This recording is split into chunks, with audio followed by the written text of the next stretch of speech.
भक्त कहता है सखीरी बाके बिहारी से हमारी लड़ गई अखियां। तो जीवन में किससे अखियां लड़ाओ? भगवान से।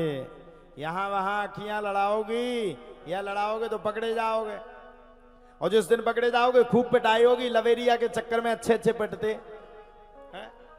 तो भैया प्रेम करो तो किससे करो? भगवान से करो। और सुखदेव बाबा भी राजा परीक्षित से कह रहे हैं ततो भयत्याश्रम बालो गले सर्प कलेवरम पुत्रम वीक्ष दुखार तो मुक्त कंठोर रोधा। चिंता मत करो, तीन जीवन में अपने सूत्र रख लो, याद कर लो इन सूत्रों को। श्रोतव्य कीर्तितव्य स्मर्तव्य चिताव्य।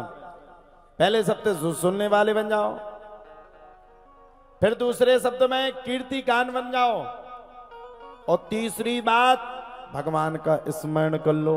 अब देखो, भगवान का जितना स्मरण करोगे उतना ही आपका जीवन का कल्याण है। अब कथा सुनो ना, बैठे बैठे टाइम पास करो, 3 घंटा बैठे बैठे दिमाग लड़ाओ तो कभी भगवान नहीं मिलेगा। और बोले राजा परीक्षित अब बात आ गई,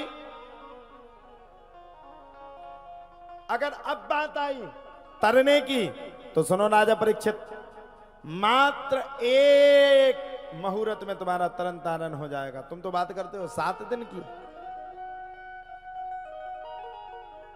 और ये कलयुग है। कलयुग में मात्र 1 मंत्र में आपका कल्याण हो जाएगा। बोले कौन सा? कलयुग केवल नाम आधारा, सुमिर सुमिर नर उतरहि पारा। अगर कलयुग में आपने मन से भगवान का एक बार भी स्मरण या ध्यान या केंद्र बिंदु बना लिया, कलयुग में अगर आपने मन लगा करके भगवान की भक्ति को सुन लिया तो आपकी जय जय हो जाएगी, जय जयकार हो जाएगी। अब तो महाराज राजा परीक्षित के अंदर से मृत्यु का भय दूर हो गया। राजा परीक्षित ने अब हाथ जोड़ करके पूछा, भगवान मैं आपके चरणों में प्रणाम करके हाथ जोड़ करके ब्रह्म निवेदन होकर के प्रार्थना करना चाहता हूं, आपसे पूछना चाहता हूं अब भगवान को कैसे पाऊं? अब मुझे मृत्यु का बिल्कुल भय दूर हो गया, भगवान कैसे मिलेंगे? अच्छा एक बात बताओ, भगवान को कौन कौन पाना चाहता है? सब पाना चाहते। अच्छा भगवान मिल जाएंगे तो क्या कहोगी? घर की अर्थव्यवस्था सही नहीं है, पैसा अच्छे नहीं आ रहे, बिटिया है सो बढ़ती नहीं, लड़का है सो गुंडा बन गया, पैसा दे दो घर परिवार अच्छा कर दो, बस इतना ही सा मांगोगे।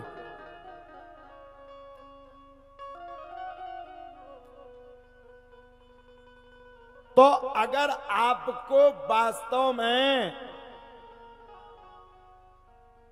भगवान को पाना है तो 3 चीजें कर लो, आपके पास भगवान आ जाएगा। जितासनो जित श्वासो जित संगो जितेन्द्रियः स्थूले भगवतो रूपे मनः संधारे धिया।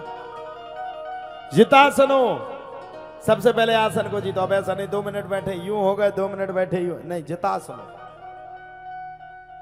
एक आसन में भगवान की कथा को सुनो।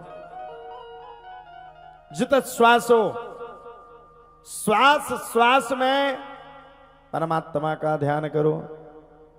अब बोले जित संगो, जैसी संगत वैसी रंगत। जीवन में हमें संगत अच्छी करना चाहिए, भगवान रंगत के साथ हमारे ऊपर कृपा करेगा।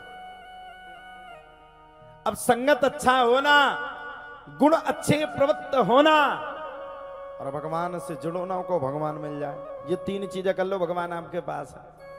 देखो भैया संसार में कुर्सी की लड़ाई बड़ी चलती है। कुर्सी है तो सब कुछ है, और मैं आपसे कहना चाहता हूं भगवान आपके बिल्कुल बगल में बैठा है। जहां आप बैठे हो वहीं भगवान है। अरे हमारे तो पुराणों ने शास्त्रों ने वर्णन किया। प्रहलाद जी ने पूछा, प्रहलाद जी से हिरण्यकश्यप ने पूछा तेरा भगवान कहाँ है? प्रहलाद जी ने कहा कहाँ नहीं है मेरा भगवान, पृथ्वी के कण कण में मेरा ईश्वर व्याप्त है। हरि अनंत हरि कथा अनंता, कहीं सुनहि बहु विधि सब संता। भगवान की कथा अनंत है, अनंत गुणों से संपन्न है।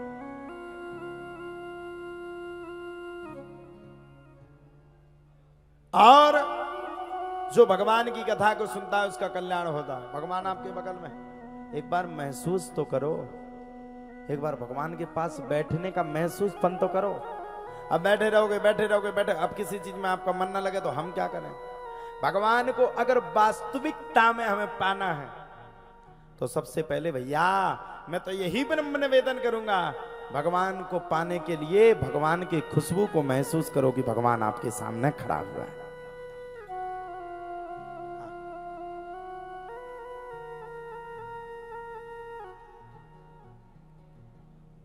भगवान